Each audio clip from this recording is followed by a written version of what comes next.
যুবক তুমি দিনভর রাতভর নারী ছবি অশ্লীলতা মোবাইলে নর্তকীর দৃশ্য একটা সেজদাও দিলা না, এক ফোঁটা চোখের পানিও ফেললা না, দিনটা রাতটা আল্লাহর নাফরমানি আর অশ্লীলতার বেহায়াপনার মধ্যেই কাটাইয়া দিলা। আর তোমার মুসলমান বাবা ভাই বোন এইভাবে রক্তে ভাইসা গেছে। আমার বন্ধু, এটা ইনসাফ হইতে পারে না,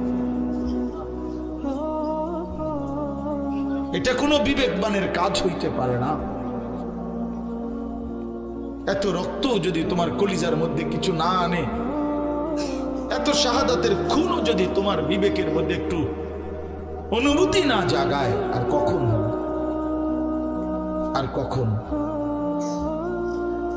আহা, কে বুঝাবে এই ছেলেদেরকে? মুসলমানের ছেলেরা নামাজি পড়ে, নামাজি সারা রাত শহরে বন্দরে মহাসড়কে, সারা রাত বাংলাদেশের নতুন ফ্যাশন দামি মোটর সাইকেল। বাংলাদেশে এখন প্রাইভেট কারের চাইতেও দামি মোটর সাইকেল, কথা বুঝেন নাই? স্বাভাবিক প্রাইভেট কারের চাইতেও দামি মোটর সাইকেল আছে। এই মোটর সাইকেল নিয়া যুবতী মেয়ে নিয়া, কার মেয়ে কার ছেলে কে জানে, নিয়া শহরে বন্দরে মহাসড়কে সারা রাত ঘুরে। ঢাকা থেকে কক্সবাজার, কক্সবাজার থেকে ঢাকা, ঢাকা থেকে পদ্মার পার, পদ্মার পার থেকে ঢাকা, এই চলছে। কে মা কে বাবা, কার ছেলে কার মেয়ে, কোথায় রাত কাটায় কোথায় দিন কাটায়। জিনা, ব্যভিচার, অসভ্যতা, অস্থিরতা, নোংরা। এই আমার অসংখ্য ছেলে। আপনারা যারা বাবা, আপনারা জানেন না, আমি জানি। ছেলেদের প্রতিটা নড়াচড়ার খবর রাখি আমি প্রতিদিন। এই মোবাইলের মাধ্যমে বর্তমানে লক্ষ লক্ষ ছেলে বাংলাদেশের প্রতিদিন প্রতি রাতে এই মোবাইলে অনলাইনে জুয়া খেলে, জুয়া খেলে। এই জুয়ারি বাবার সব শেষ করে দিছে, পরিবারকে ফকির বানায় দিছে। এই সেদিন হুজুর উত্তরবঙ্গ থেকে এক ছেলে আমার কাছে আসছে, আইসা জড়াই ধরে এমন কান্দা। আমি বললাম কি হয়েছে বাপ? কও হুজুর আমার বাবার ফার্নিচারের দোকান ছিল, 2.5 লক্ষ টাকা বাবার ফার্নিচারের দোকানের টাকাটা পুঁজি চুরি করে নিয়ে নিছি, নিয়া অনলাইনে মোবাইলে জুয়া খেলতে গিয়ে টাকাটা শেষ। এখন বাপেও ফকির, আমিও ফকির।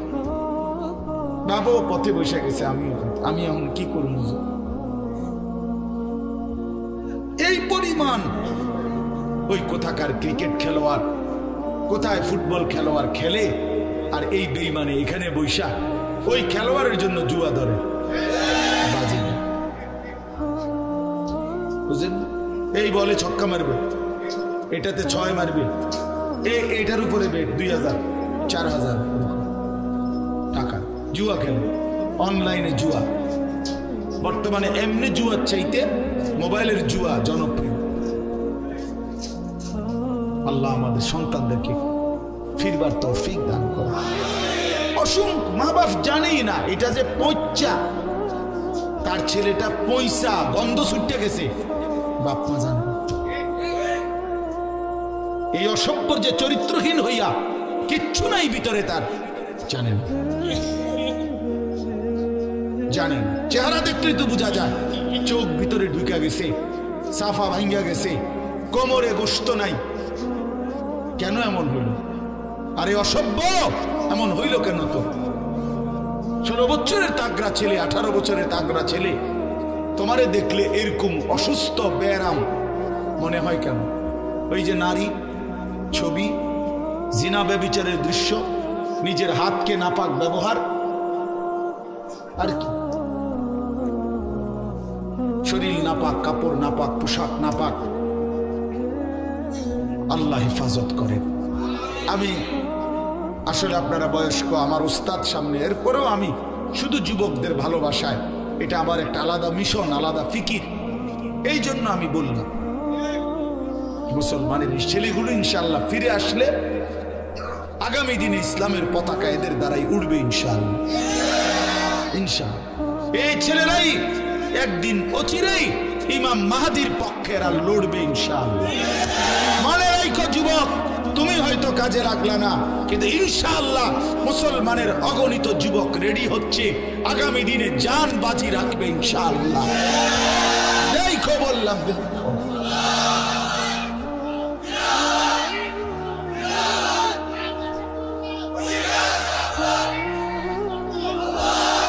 আমরা হতাশ হই নাই, আমাদের উলামায়ে কেরাম হতাশ না। আমরা বলে যাচ্ছি ইনশাআল্লাহ আপনার কোন সাগরেও যদি কেউ, মহাসাগরেও যদি কেউ এক পাশে পানির মধ্যে নিজের হাত দিয়ে এমনি নাড়া দেয়, যদিও মনে হয় যে এত বড় সাগরে আমি নাড়া কদ্দুর দিলে আর কি নড়বে পানি, না, পানি ঠিকই এক বিন্দু হইল নড়ছে, আমার চোখে ধরা খায় নাই, পানি ঠিকই নড়ছে।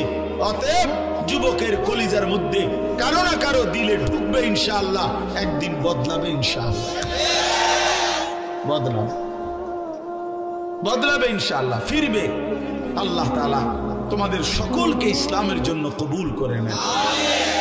তো এই সাহাবীর আগ্রহের কথা বললাম, জীবন দিয়ে দিছে জান্নাতের আশা। এটাই সূরার তাফসীরের মধ্যে, তাফসীরের কিতাবে আছে।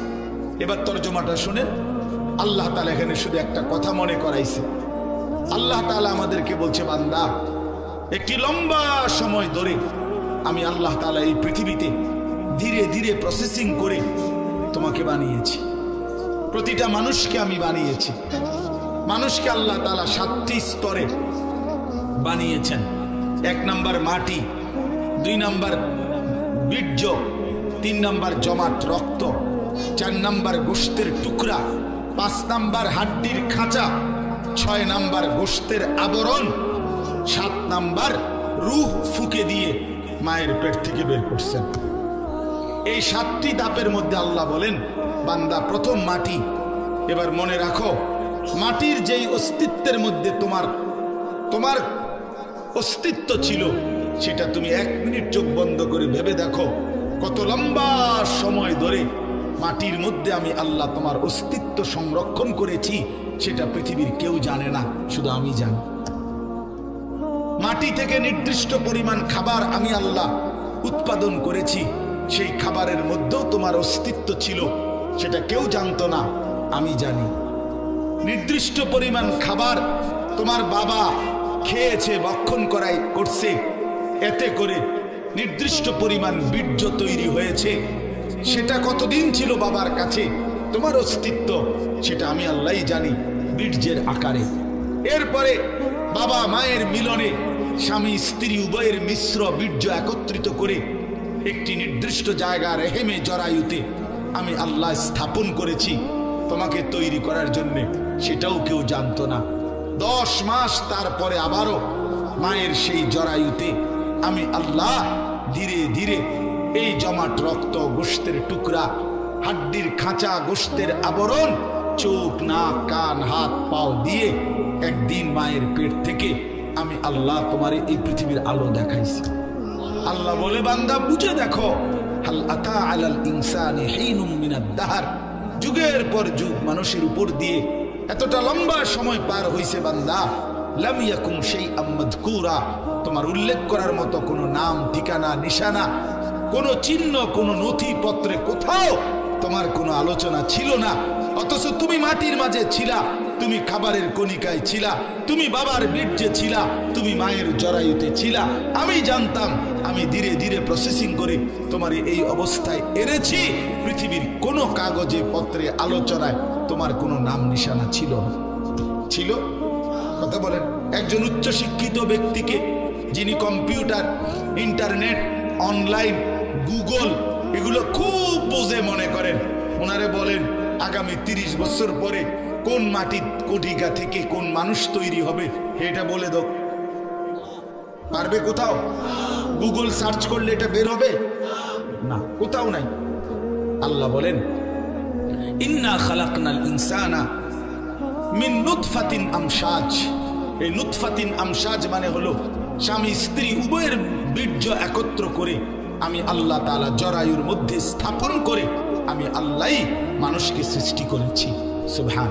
এখন প্রশ্ন হইল যে এই যে লম্বা সময় মাটি, খাবার, বীর্য, মায়ের জরায়ু, এরপরে 10 মাসের ধীরে ধীরে এই প্রসেসিং, আল্লাহ বলেন এতটা লম্বা সময় ধরে আমি আল্লাহ যে তোমারে ধীরে ধীরে বানাইলাম, এই পর্যন্ত আইনা মায়ের পেট থেকে পৃথিবীর বুকে আলো দেখাইলাম, কথা বলার শক্তি, হাত নাড়াইবার শক্তি, চিন্তা করবার শক্তি সব আমি দিলাম। তুমি কি একটা বারো ভাবলা না যে আল্লাহ এত দিন লাগাইয়া, এত সময় ব্যয় করে, এত সুন্দর যত্ন করে আপনি আমারে কেন বানাইলেন? এই আমার কথা শেষ, আর অল্প, এই 5টা মিনিট লাগবে না। বলেন এই কথা কি ভাবা উচিত ছিল না ভাই? কথা বলেন না, এই কথা ভাবা উচিত ছিল কি না বলেন? তো কেন ভাবলেন? ওই যে ওই অপদার্থ, এই বেটা অপদার্থ, তুই বেটা উঠে যা বেটা। আরে বেটা তোকে বলছি বেটা, এই গঞ্জিওয়ালা। আবারও সে পিছনে তাকায়, কি পরিমাণ অপদার্থ দেখছেন? মোবাইলটা নিয়ে যে তুমি বারবার ছবি উঠাও নিজে নিজে, পাগল? হ্যাঁ হ্যাঁ, না না, 2-1জনের বোঝা উচিত যে এত বড় ব্যাককল।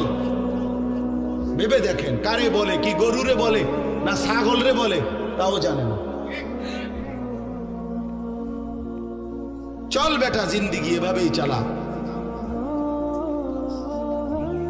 এই জন্য বললাম, আল্লাহ তাআলা বলে বান্দা তুমি কি একবারও ভাবলা না, তুমি কি একবারও জিজ্ঞেস করলা না যে আল্লাহ এত যত্ন করে, এত সুন্দর করে আপনি আমারে কেন বানাইলেন এত সময় লাগাইয়া? তো আল্লাহ তাআলা এই কথাটার উত্তর দিচ্ছে যে বান্দা যদি তোমার দিলে ভাবনা আসে যে আমারে আল্লাহ আপনি কেন বানাইলেন, তো আল্লাহ বলেন, উত্তর দিচ্ছে কেন বানাইলাম শুনো। এই লম্বা সময় যুগের পরে সূরায়ে দাহার, দাহার মানে যুগ, যুগ যুগ ধরে লম্বা সময় পার করে আমি আল্লাহ মানুষকে সৃষ্টি করেছি কেন? নাবতালিহি, পরীক্ষা করার জন্য। কি করার জন্য বাপ? সবাই বলেন, আবার বলেন, আবার বলেন, আবার বলেন, পরীক্ষা করার জন্য। নাবতালিহি লিয়াবলুয়াকুম লিনাবলুয়াহুম ওয়ালা নাবলুয়ান্নাকুম ওয়া নাবলুকুম, এই সবগুলো কোরআনের শব্দ। অর্থ হলো পরীক্ষা করার জন্য, পরীক্ষা করার জন্য, পরীক্ষা করার জন্য, পরীক্ষা করার জন্য। আল্লাহ বলছে বান্দা বানাইছি পরীক্ষা করার জন্য। এখন কি পরীক্ষা, কিসের পরীক্ষা করবেন মাওলা? তো আল্লাহ বলেন তুমি জানো বান্দা, শোনো ঘটনাটা হলো এই, আমি তোমার এনে থাকতে দিতাম না, তুমি চাইলেও না, না চাইলেও। সুখে থাকলেও তুমি এনে থাকতে পারতা না দুনিয়ায়, দুঃখে থাকলেও তুমি এখানে থাকতে পারতাম। মূল ঘটনা হলো বান্দা, আমি তোমারে অস্থায়ী এই দুনিয়ায় অনির্দিষ্ট কয়েকটা দিন তোমার জন্য রাখবো, পুরা টাইম স্থায়ীভাবে তোমারও থাকতে দিব না, দুনিয়ারও থাকতে দিব না, কিচ্ছু রে না দেবো না আমি, এটা দা চাইলেও না, না চাইলেও না। জীবনে হাসলেও তুমি মরে যাইবা, কাঁদলেও মরে যাইবা। সুখের অট্টালিকা থেকেও মৃত্যু হয়, দুঃখের কুড়ে ঘর থেকেও মৃত্যু হয়, হয় না? জীবনে যে কোনো দিন দুঃখ দেখে নাই সেও মরে যায়, জীবনে যে কোনো দিন সুখ দেখে নাই সেও মরে যায়। প্রিয় বন্ধু কেউ থাকবে না। আল্লাহ তাআলা বলে বান্দা এ মূল বিষয় হলো আমি তোমার জন্য একটা আসল বাড়ি বানাইছি, একটা স্থায়ী ঠিকানা আছে তোমার জন্য, সেটা হলো আখিরাত, সেটা হলো জান্নাত। আমি সেখানে তোমাকে থাকতে দেব, মূলত রাখবো। ওইখানে থাকার জন্য এখানে কয়টা দিন তুমি পরীক্ষা দিতে হবে, আর এই পরীক্ষায় দিয়ে আমি দেখব তুমি কি জান্নাতের সেই স্থায়ী ঠিকানায় থাকতে চাও কিনা। এখন আসেন, আপনি বুঝলেন যে আমারে আল্লাহ পরীক্ষার জন্য বানাইছেন, আর পরীক্ষার বিষয়বস্তু হলো আমি দুনিয়ার এই অল্প সময়ে জান্নাতে যেতে চাই কিনা, এই পরীক্ষা, ঠিক কিনা বলেন? এবার আমার প্রশ্ন হলো মাওলা, আপনি পরীক্ষায় পাশ করার জন্য, উত্তীর্ণ হওয়ার জন্য, জান্নাতে পৌঁছার জন্য আপনি আমারে কি কি ব্যবস্থাপনা দিলেন? বই কই, সিলেবাস কই, শিক্ষক কই, কাগজ কই, কলম কই, খাতাপত্র কই, এগুলো কই? কথা বুঝছেন? এগুলো দিতে হবে না, আমি পরীক্ষায় তো পাশ করতে হবে। তো আমার পরীক্ষার বিষয়বস্তু কই, কি কই, এগুলো কোন, এগুলো কি? তো আল্লাহ তাআলা বলেন 3টি ব্যবস্থাপনা আমি তোমাকে দিয়েছি, তুমি দেখো বুঝা। 1 নাম্বার ফাজআলনাহু সামিআম বাসীরা, আমি শুনবার জন্য কান দিয়েছি, দেখবার জন্য চোখ দিয়েছি। তাফসীরের মধ্যে লিখছে মূলত এই 2টা অঙ্গ আল্লাহ মিসাল স্বরূপ, উদাহরণ স্বরূপ বলছে। অর্থ হইল তোমাকে মাথার চুল থেকে পায়ের নখ পর্যন্ত, বাহির এবং ভিতর এমন একটা শরীর আমি আল্লাহ দিয়েছি। আল্লাহ বলে কসম বান্দা, যতগুলো হুকুম আমি করেছি, যতগুলো নিষেধ আমি করেছি, প্রতিটা হুকুম পালন করা, প্রতিটা নিষেধ বর্জন করার 100 ভাগ যোগ্যতা আমি আল্লাহ দিয়েই তোমার এই শরীরটা বানাইছি। এমন একটা হুকুম আমার নাই যেটা তুমি পারবা না, এটা নাই। এমন একটা নিষেধ নাই যেটা তুমি বাঁচতে পারবা না, এমন কোনো বিষয় আমি তোমার দেহের মধ্যে দেই নাই। কথা বুঝছেন? আমার কোমর বাঁকা হয় এই জন্য রুকু করতে বলছি, আমার কোনই হাঁটু কোমর সবকিছু ভাঙ্গা নিচের দিকে যাওয়া যায় এই জন্য সেজদা দিতে বলছি। যদি আমার তাল গাছ বানাইয়া কইতো সেজদা দিতে, তাইলে না জুলুম হইতো? কথা বোঝেন নাই? তো আমার দেহে আল্লাহ তাআলা আল্লাহকে মানার যোগ্যতা দিয়েছেন কিনা? কথা বলেন না কেন? ইসলামী শরীয়তের একটা বিধান বলেন যেটা আমার দেহের সাথে মানানসই নয়, কি সেটা? নাই, এমন কোনো বিধান নাই। যিনি নারীর দিকে তাকাইছেন তো চোখ সামনে পড়ছে মহিলার দিকে। এখন যদি এমন হইতো একবার কোনো মহিলার দিকে নজর পড়লে আমার চোখ আর নিচের দিকে নামাইবার সিস্টেমে নাই, এমন চোখ নিচের দিকে নামানো যায়? তো যায় তো। আল্লাহ তাআলা যেটা নিষেধ করছেন ভিন নারী দেখো না, তো সেটা মানার যোগ্যতা শরীরের মধ্যে দিছেন কিনা? সোজা কথা, এটি সারা রাত উদাহরণ দেওয়া যাবে। যা আল্লাহ তাআলা হুকুম করছেন, যা নিষেধ করেছেন, তা মানার যোগ্যতা 100% দেহের মধ্যে দিয়েছেন। কুল্লু মাউলুদিন ইউলাদু আলাল ফিতরা, ফিতরাতাল্লাহিল্লাতী ফাতারান নাসা আলাইহা। আল্লাহ বলেন, রাসূলও বলেন, মানব সন্তানকে আল্লাহকে মানার, দিন মানার যোগ্যতা দিয়ে আল্লাহ পৃথিবীতে ভূমিষ্ঠ করেছেন। তাহলে এই একটা। 2 নাম্বার ইন্না হাদাইনাহুস সাবিলা, এখানে 2টা। আল্লাহ তাআলা বলেন আরো 2টা জিনিস আমি তোমার সামনে দিছি। 1, তোমার শরীরে আমারে মানবার, পরীক্ষায় পাশ করবার যোগ্যতা দিছি। 2 নাম্বার তোমারে বুঝাইয়া বলার জন্য জান্নাতের রাস্তা, হেদায়েতের রাস্তা, পরীক্ষায় পাশ করার রাস্তা বুঝাইয়া দেওয়ার জন্য যুগে যুগে আমি আল্লাহ নবী রাসূল আর নবী রাসূলের পরে ওলামায়ে কেরাম প্রত্যেক জামানায় আমি দিয়েছি তোমাকে জান্নাতের রাস্তা, উত্তীর্ণ হওয়ার রাস্তা বুঝাইয়া বলার জন্য। কাজেই এমন কোন যুগে হইছে তোমার, যে যুগে আলেম ছিল না, তোমারে বুঝাইয়া বলা, হক না হক, হালাল হারাম, জায়েজ না জায়েজ বুঝাইয়া দেওয়ার মতো জমিনে কেউ নাই? এমন কখন? বলেন, কথা বলেন না কেন? তাইলে কি আল্লাহ তাআলা বলেন এই দ্বিতীয় ব্যবস্থা হলো আমি আল্লাহ নবী রাসূল এবং নবী রাসূলের পরে উলামায়ে কেরাম দিয়ে তোমার হেদায়েতের রাস্তা বুঝাইয়া দেওয়ার যাবতীয় ব্যবস্থা আমি করেছি।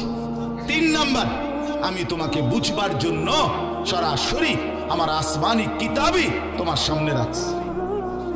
এই যে ধরো, এটা নাও। তো আল্লাহ তাআলা বলেন মানার যোগ্যতা দিছি শরীরে, বুঝাইয়া বলার জন্য নবী রাসূল উলামা দিয়েছি, বুঝবার জন্য কিতাব দিয়েছি। এবার সমস্যা কি? বলেন ভাই, বুঝলে বলেন একজন ভাই যে এবার কি অসুবিধা? কথা বুঝছেন কিনা? এবার আল্লাহ বলেন ইম্মা শাকিরা ওয়া ইম্মা কাফুরা। এবার শুধু আমি দেখব, সব ব্যবস্থাপনা আমি দিয়েছি। বুঝাইয়া বলার জন্য উলামা আছে, বুঝবার জন্য কিতাব আছে, মানবার যোগ্যতা শরীরের মধ্যে আছে। এবার আমি শুধু দেখব তুমি বান্দা আমার অনুগত নাকি অবাধ্য। ইম্মা, কি মিল কোরআনে বলছেন, কি সুন্দর। ইম্মা শাকিরান ওয়া ইম্মা কাফুরা।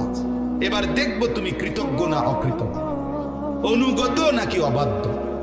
তো যদি প্রশ্ন করেন যে অবাধ্য হইলে কি করবেন, হ্যাঁ, আর অনুগত হইলে কি করবেন, আল্লাহ বলে শুনো, ইন্না আতাদনা লিল কাফিরিনা, সমস্ত নাফরমান অবাধ্য বেঈমানের জন্য আমি আল্লাহ পাপীর জন্য আখিরাতে তিনটা জিনিস রাখছি। এক নাম্বার সালাসিলা, আগুনের শিকল 70 হাত লম্বা, 70 জিরাআন ফাসলুকুহু, 70 হাত লম্বা আগুনের শিকল দিয়া তোমারে বেঈমান ফেরেশতা আমার তোরে বাঁধবে, এক নাম্বার। দুই নাম্বার ওয়া আগলালা, তোর গলায় বেড়ির মতো বান দিবে। এটা এরকম আমি আপনাদের দেখাইলে বুঝবেন। সূরা ইয়াসিনের মধ্যে আছে, ইন্না জাআলনা ফি আনাকিহিম আগলালান ফাহিয়া ইলাল আদকানি ফাহুম মুকমাহুন। এটা আল্লাহ বলেন প্রত্যেক পাপী নাফরমান, এই বেনামাজি সন্তান মনে রাখো, হারামখোর, সুদখোর, ঘুষখোর, কিস্তিওয়ালা মনে রাখো, বেপর্দা মহিলারে বইল যে প্রত্যেকটা পাপী নাফরমানকে হাসরের ময়দানে ফেরেশতারা এই দুই হাত ঘাড়ের পিছনে দিয়া, এইভাবে দিয়া, এই থুতনির নিচে এই দুই হাতের এই অংশ দিয়ে এইভাবে বান দিয়া রাখবে, এইভাবে। দেখছেন, এইটাই হলো এই সূরা ইয়াসিনের এই কথার অর্থ। ইন্না জাআলনা ফি আনাকিহিম আগলালান ফাহিয়া ইলাল আযকানি ফাহুম মুকমাহুন। অর্থাৎ এইভাবে যখন ফেরেশতা বান দিবে, খোদার কসম বেঈমান আর কোনোদিন এক সেকেন্ডের জন্য চোখটা আর মাটির দিকে নামাইতে পারবে না। এভাবে দিয়ে রাখলে হেডা নামাইব কেমন? এই আল্লাহ বলেন এক নাম্বার আগুনের শিকল রাখছি তোর জন্য, আগলালান, বেড়ির মতো বেঁধে দিবে, ওয়া সাঈরা, আর জাহান্নামের আগুন রেখেছি। এবার অনুগত হলে পুরস্কার কি? এই পুরস্কার আল্লাহ বলেন, ইন্নাল আবরারা ইয়াশরাবুনা মিন কাসিন কানা মিজাজুহা কাফুরা আইনান ইয়াশরাবু বিহা ইবাদুল্লাহ। আল্লাহ তাআলা বলেন প্রথম হইল পুরস্কার কি? অনুগত হইলে আল্লাহ বলে প্রথম পানি দিয়ে শুরু করি। বুঝেন নাই কথা? প্রথম কি দিয়ে শুরু করি? পানি দিয়ে, পানীয় দিয়ে শুরু করি। আল্লাহ বলেন আমার অনুগত বান্দাকে পান করানো হবে এমন পাত্রের পানীয়, যেই পাত্রের প্রত্যেক পানির সাথে আমি আল্লাহর জান্নাতে একটা ঝর্ণা আছে, স্পেশাল ঝর্ণা, যেটার নাম হচ্ছে কাফুর। ওই কাফুর ঝর্ণা থেকে মিশ্রিত পানি মিশিয়ে আমার বান্দাকে প্রতি গ্লাস, প্রতি জগে পানীয় পান করানো হবে।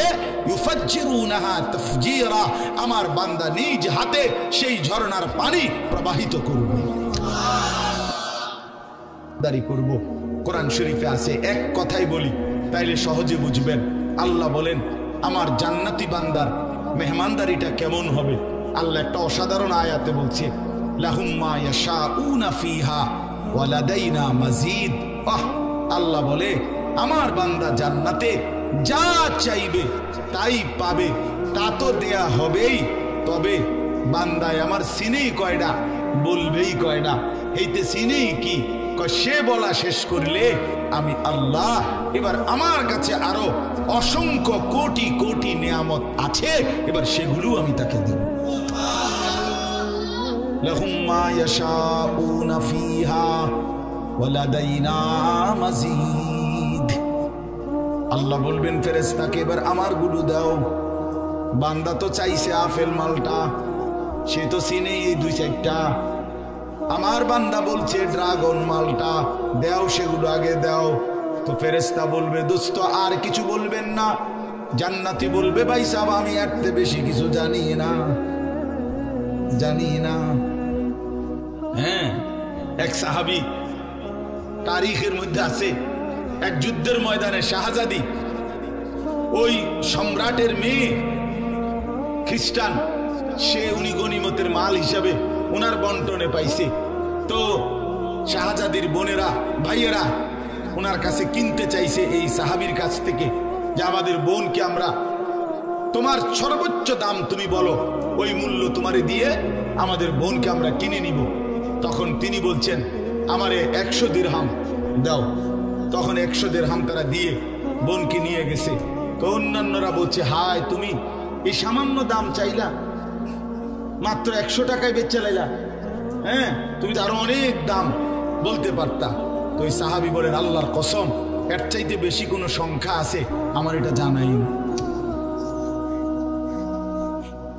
সাহাবায়ে কেরাম এতটা সাদাসিধে দুনিয়া কাটাইছেন, এতটা সাদাসিধে। তো এই জন্য বললাম আল্লাহ তাআলা বলেন বান্দা বান্দা যা চাইবে তা তো দেবই, আমি আল্লাহ নিজের থেকে অগণিত দেব।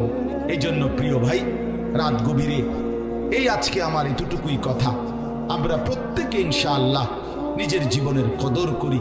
আল্লাহ তাআলা আমাদের শরীরে, সবার কাছে বিনীত অনুরোধ, বিশেষ করে যারা দাঁড়িয়ে আছেন, যদি সুযোগ হয় যার যেটুকু সম্ভব হয় বসলে ভালো, বসে শুনলে কোরআন এবং সুন্নাহর ইলম, এতে আদব রক্ষা হয়, বরকত হয়। এজন্য চেষ্টা করে দেখেন, যদি আপনাদের কাছেও আমার অনুরোধ, যারা ভিতরে বসছেন আপনি যদি কষ্ট করেন এই বিগত 1 ইঞ্চি জায়গাও যদি আপনি একটু আগায়া বসেন, আর এর দ্বারা যদি আপনার আরেকজন ভাই বসতে সুযোগ পায়, আপনি সওয়াব পাবেন, ওই ভাইয়ের পুরা নেকিটা আপনিও পাবেন। এই জন্য দয়া করে সবাই একটু এগিয়ে আসেন, অন্যদেরকে জায়গা করে দেন, বরকত হবে। অনেক ছেলে ভাই নওজোয়ান, সবার কাছে অনুরোধ, কথা বলেন না, সবাই কথা বলে, তো ছুটি দেওয়া হয়েছে না যেন কথা বলে, কথা বললে আগানের দরকার নেই, কথা বলবেন না। তাইলে আপনারা বাকিরা বসার চেষ্টা করেন। কোরআন শরীফে আছে হযরত মুসা আলাইহিস সালামকে আল্লাহ তাআলা প্রথম যখন তুর পাহাড়ে কথা বলবেন, তখনই আল্লাহ তাআলা শুরুতে বলে নিছেন ইন্নী আনা রব্বুক ফাখলা'না আলাইক, আমি তোমার রব, তুমি তোমার জুতা খুলে ফেলো। প্রশ্ন হলো কেন? তো আল্লাহ নিজেই বলছে আনা আখতারতুকা, আমি তোমাকে নির্বাচিত করেছি, ফাসতামি' লিমা ইউহা, অতএব আমি যা এখন ওয়াহি করব বলবো তা তুমি মনোযোগ দিয়ে শোনো। তাহলে এতে করে বোঝা গেল আল্লাহর ওয়াহি, আল্লাহর কালাম, এই জুতা খুলে শোনা এটা আদব। নাই তো মুসা আলাইহিস সালামকে জুতা খুলতে বললেন কেন? এবং তখন প্রচন্ড ঠান্ডা ছিল। মুসা আলাইহিস সালাম ওনার স্ত্রী সহ এই ঠান্ডায় কাঁপতেছিলেন, ঠান্ডার থেকে একটু বাঁচার জন্য একটু আগুনের সন্ধানে আসছিলেন এই পাহাড়ের টিলায়। তাহলে ঠান্ডা ছিল প্রচন্ড, তাহলে এরপরে সেখানে জুতা খোলার তো প্রশ্নই আসে না। উচিত তো আরো মৌজা কম্বল গায়ে দেওয়া, কিন্তু আল্লাহ তাআলা বললেন জুতা খোলো। তার মানে আল্লাহর কথা, আল্লাহর ওয়াহি, এটা জুতা খুলে শোনা আদব। তো কোরআনুল কারীম আল্লাহ তাআলার ওয়াহি কিনা? বলেন না, আল্লাহর কালাম কিনা? হযরত জিবরাইল আলাইহিস সালাম 23 বছরে নবী সাল্লাল্লাহু আলাইহি সাল্লামের উপরে কোরআন নাজিল করতেন। আবার এমনি তো অন্যান্য কথাবার্তা বলার জন্য আল্লাহর পক্ষ থেকে আসতেন। তো তিনি যখন মানুষের আকৃতিতে রাসূলুল্লাহ সাল্লাল্লাহু আলাইহি সাল্লামের সামনে আসতেন, কখনো অদৃশ্যভাবেই আসতেন, নবীজি সাল্লাল্লাহু আলাইহি সাল্লামের সাহাবীরা সেটা দেখত না, কিন্তু কখনো কখনো জিবরাইল আলাইহিস সালাম মানুষের আকৃতিতেও আসতেন। তখন এসে কথা বলার জন্য আল্লাহর নবী সাল্লাল্লাহু আলাইহি সাল্লামের সামনে বিনয়ের সাথে বসতেন, আগে বসতেন, এরপরে বলতেন। এবং বসাটাও এতটা ছিল যে হাদিসে জিবরাইলের মধ্যে আছে একদম নবী সাল্লাল্লাহু আলাইহি সাল্লামের মুখোমুখি বরাবর হয়ে বসতেন। ফলে নবীজির হাঁটু বরাবর হাঁটু নবীজির বুক বরাবর বুক, চোখ বরাবর চোখ, এত মনোযোগী হতেন। এই জন্য এইটাও একটা আদব যে আল্লাহর কথা বসে শুনতে হয়। কোরআন সুন্নাহর ইলমের জন্য আদব জরুরি। আমাদের কওমি মাদ্রাসাগুলোতে যুগ যুগ ধরে 6 বছরের নুরানির বাচ্চা, 25 বছরের দাওরায়ে হাদিসের ছেলে, সবাইকেই বড় ছোট যুগ যুগ ধরে জুতাবিহীন সমান জায়গায় বসাইয়া তারপরেই ইলম শিখানো হয়। এটা কোরআন সুন্নাহ থেকেই গ্রহণ করা আদব। আল্লামানি রব্বি ফাআহসানা তা'লিমি ওয়া আদ্দাবানি রব্বি ফাআহসানা তা'দীবি। আল্লাহ তাআলা, আল্লাহর নবী সাল্লাল্লাহু আলাইহি সাল্লাম বলেন, আল্লাহ তাআলা আমাকে সর্বোত্তম ইলম শিখিয়েছেন এবং আল্লাহ তাআলাই আমাকে সর্বোত্তম আদব শিখিয়েছেন। এই জন্য ইলম এবং আদব, ইলম এবং আদব অঙ্গাঙ্গিভাবে জড়িত। আগ্রহী হইতে হয়, বিনয়ী হইতে হয়, উত্তম আখলাকের হইতে হয়, নিজের মধ্যে আদব শিষ্টাচার থাকতে হয় কোরআন সুন্নাহর ইলমের জন্য। কোরআন সুন্নাহর ইলম আর জেনারেল অন্যান্য শিক্ষা কখনোই বরাবর নয়। পৃথিবীর সমস্ত বইয়ের পড়া আলহামদুলিল্লাহি রাব্বিল আলামিনের এক অক্ষরের সমানও নয়, কোনোভাবেই তুলনার যোগ্য নয়। খালেকের কথা আর মখলুকের কথা বরাবর হইতে পারে না, এটা কোনো তুলনারই যোগ্য না, তুলনারই যোগ্য। এই জন্য বাপ কোরআনুল করিম, কোরআন সুন্নাহর ইলমের জন্য সাংঘাতিক আগ্রহ থাকতে হয় এবং খুব মনোযোগ থাকতে হয়। আমরা ছোটবেলায় মাদ্রাসায় পড়াকালীন উস্তাদদের মুখে শুনছি, আল ইলমু লা ইউতিকা বা'দাহু হাত্তা তু'তিয়াহু কুল্লা। তুমি যদি ইলমের জন্য নিজেকে পুরা দিয়ে দাও তাহলে ইলম তোমাকে কিছু দিবে।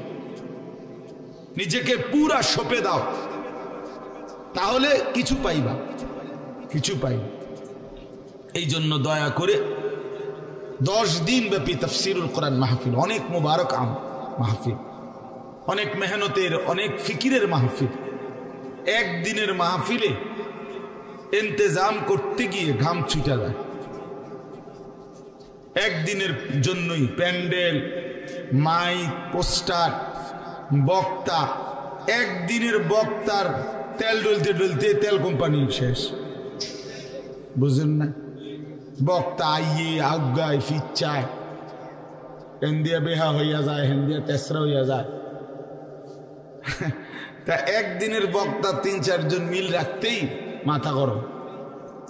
তা সেখানে 10 দিনের উলামায়ে কেরাম 3 জন করে হইলেও তো 30 জন। তাইলে কি পরিমাণ মেহনত করে আপনাদের এই মাহফিল। আমার উস্তাদে মোহতারাম, আপনাদের কাছে আমি গত বছরও বলছি, হুজুর আমার অনেক বেশি মহব্বতের উস্তাদ। ছোটবেলায় হুজুরই আমারে সর্বপ্রথম এই ব্রাহ্মণবাড়িয়া দারুল আরকাম মাদ্রাসায় আনছেন। তো সবাই মিলে আপনাদের এই হুজুর নিজে আমার কাছে অনেকবার ফোন দিছে, বারবার, আজকেও মনে 5-7 বার ফোন দিছে, কতটুকু আসছ, কতটুকু। ড্রাইভাররা একবার ফোন দেয়, আমার একবার ফোন দেয়। তো এই জন্য বাপ আমার বলার উদ্দেশ্য হলো, এতটা ফিকির, এতটা মেহনতের, কষ্ট করে ইন্তজাম, এই জন্য সবাই আন্তরিকতা নিয়ে আল্লাহর কথা শুনবেন, সমস্ত আলেমদের বক্তব্য শুনবেন। আপনাদের মহল্লার স্থানীয় ওলামায়ে কেরাম ওনারা যখন নসিহত করে সেটাও শুনবেন, অন্য হুজুররাও যখন বলে এটাও শুনবেন। জনপ্রিয়তা এটা আসলে একটা ধোঁকা। প্রধান বক্তা, বিশেষ বক্তা, এগুলো ধোঁকা, এগুলো তেমন কোনো পদবিগুলো সম্পূর্ণ বেহুদা কথা। মাগরিবের পরে যিনি বললে উনি বিশেষ বক্তা, আর এশার পরে বয়ান করলে বা রাত 10টায় বয়ান করলে উনি হলেন প্রধান বক্তা। এই সিদ্ধান্ত কিভাবে সিদ্ধান্ত হয়েছে? এটা হুজুর এই ফায়সালাটা হইল কিভাবে?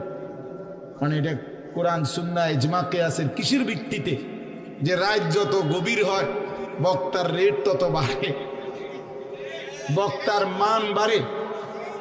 এটা কিসের ভিত্তিতে সিদ্ধান্ত হলো? কে ফয়সালা দিল এটা? তাহলে কাজে এটা কোনো কথা না, বুঝেন নাই কথা? এটা কোনো কথা? আল্লাহর কথা যিনি বলেন, যখনই বলেন, ইখলাসের সাথে কোরআন সুন্নাহর কথা আল্লাহর দিকে যিনি ডাকেন তিনিই দামি। আপনার এলাকার ইমাম সাহেব তিনিও দামি, চাঁদের দেশের থেকে যদি হুজুর আসে আল্লাহর কসম তিনিও দামি। এই জন্য এটা একটা আমাদের ব্যারাম, আমরা জনপ্রিয়তার ধোকায় পড়ি। আল্লাহর ফয়সালা বরং আল্লাহ তাআলা কাউকে 1000 মানুষের সামনে বলায়, কাউকে 10 জনের সামনে বলায়, এটা আল্লাহর ইচ্ছা। আর এখানে 10 জনের সামনে বললে উনি ব্যর্থ, আর 1000 মানুষের সামনে বললে উনি খুব সফল, এটা কে সিদ্ধান্ত দিয়েছে? না, কথাটা ঠিক আছে ভাই, উনি বোঝে নাই তো, বুঝছেন কি না কথা? মানে কম মানুষের কাছে বললে ব্যর্থ, কথা বলেন না কেন? আর বেশি মানুষের কাছে বললে সফল না, আল্লাহ গ্রহণ করলে সফল। 1 কোটি মানুষ আমারে একবারে স্লোগান দিয়া 3 রাস্তার মাথাত নিয়ে শোয়া দিয়ে আইলো, একবারে ব্রাহ্মণবাড়িয়া বিশ্বরূপ দিয়ে আইলো। তাই এরপরে আল্লাহ বললেন, আনিস আমি নিলাম না, তোমারে গ্রহণ করলাম না, তো কিসের মর্যাদা? মানুষের এই বাহাবা দিয়ে কি আসবে তখন বলেন? এই জন্য বাপ, এটা কোনো কথা না। বরং আমাদের সমাজে ইদানিং এই একটা বিভেদ, যে স্থানীয় নিজ মসজিদের ইমাম সাহেব ওলামায়ে কেরাম বয়ান করলে মনোযোগ দেয় না, আমরার হুজুর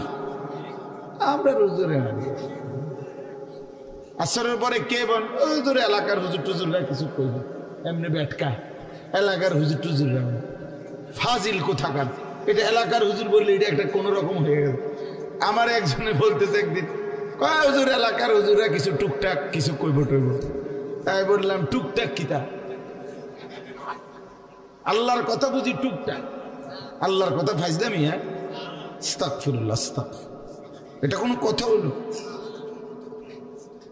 হ্যাঁ, আমরা হুজুর মানে আমরা হুজুর কিছু জানে না, এটা ঠিক না। বরং সমস্ত উলামায়ে কেরামকে কদর করা উচিত। কদর, আমি অনেক সময় বলি, একেবারে দিল থেকে বলতেছি, বেতাকাল্লুফ বললাম।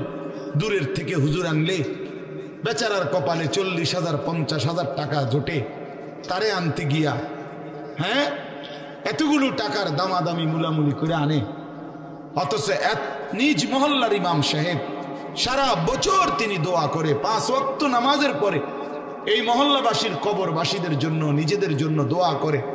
ওই বেচারার কপালে মাহফিলের দিনও 200টা টাকা জোটে না। এটা জুলুম আর বেইনসাফি ছাড়া আর কিছু হইতে পারে না। এটা অন্যায় মিয়া, এটা অন্যায়, এটা অন্যায়। তোমার মসজিদের হুজুর, তোমার মহল্লার হুজুর বলে তার কোনো কদর নাই? তো যে হুজুর তোমার কাছে আসছে তিনি কোনো মহল্লার না, উনি চাঁদের দেশের। আমি তো এই মাত্র চাঁদের দেশের থেকে আসছি, ঠিক না? আমার চাচার বাড়ি তো চাঁদের দেশ, তাইলে আমিও তো কোনো মহল্লারই, আমি তো কোনো গ্রামেরই, কোনো একটি এলাকারই। এই জন্য বাপ, কদর করা ওলামায়ে কেরামের প্রত্যেকের নসিহত আপনার আন্তরিকতার সাথে শুনবেন। যিনি মনোযোগ দিবেন ইনশাআল্লাহ, আমি বললাম তো, তার জীবন ধীরে ধীরে পরিবর্তন হবে। মনোযোগ না হলে, আল্লাহর কোরআনের প্রতি শতভাগ আগ্রহ না থাকলে কাঙ্ক্ষিত ফলাফল আসবে না। আরবি ভাষার একটা গুরুত্বপূর্ণ মূলনীতি আছে যে নতিজা আরজালের তাবে হয়। এটা আপনি বুঝেন, ছেলেরা তোমরাও বোঝো ভাই, ফলাফল নিকৃষ্টতার অনুপাতে হয়।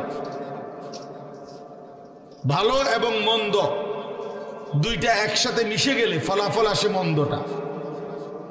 যেমন সহজ উদাহরণ, একটি পানির টাঙ্কি 500 লিটারের, 500 লিটারের মনে করেন একটা গাজি টাঙ্কি পানির, এখানে 499 লিটার মোটর দিয়া পবিত্র পানি পুরাইছে, 1 লিটার এটার সাথে পেশাব দিছে, এই মিট 500 লিটার।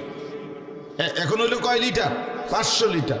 তাহলে 499 লিটার পবিত্র পানি, 1 লিটার নাফাক পানি পেশাব একত্র হওয়ার পরে এখন এই পানির হুকুম কি বলেন? সবাই বলেন। তাইলে কি আসলো? ফলাফল আসলো কোনটার? মন্দটার। ভালো এবং মন্দ মিশার পরে ফলাফল আসছে কোনটা? এইটারে কয় নতিজা আর জালের তাবে হয়। ফলাফল নিকৃষ্টতার অনুপাতে হয়। এই জন্য আমি বলি বুট আর ওয়াস দুইটা যখন একসাথে কারো হয় তো ফলাফল আসবে বুট। বাদাম এবং ওয়াস ফলাফল আসবে বাদাম। জুরানি আর ওয়াজ মানে ওয়াজও শুনছে, জুরাইছে, হ্যাঁ কদ্দুর জুরাইছে কদ্দুর ওয়াজ শুনছে, ফলাফল আসবে জুরানি। এটা গুরুত্বপূর্ণ, মনে রাখবেন। পরে জিজ্ঞাসা করবে চাচা কি শুনলেন, বলেন, বলবে যে কথা তো সবই ভালো বলছে, কত কথাই তো কইছে, কোনটা কইতাম। আসলে কিচ্ছু মনে নাই ওনার, উনি কিছুই শুনে নাই মনোযোগী।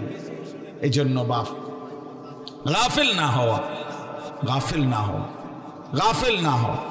সবাই ইনশাআল্লাহ আল্লাহর কথার প্রতি আমার অনুরোধ, সব সময় মসজিদের জুমার বয়ান, মাহফিলের এই বয়ান, ওলামায়ে কেরামের ইসলাহি বয়ান যখনই শুনবেন তো পুরা দিল, কান, চোখ খাড়া করে ইন্না ফি যালিকা লাযিকরা লিমান কানা লাহু কলবুন আও আলকাস সামআ ওয়া হুয়া শাহীদ।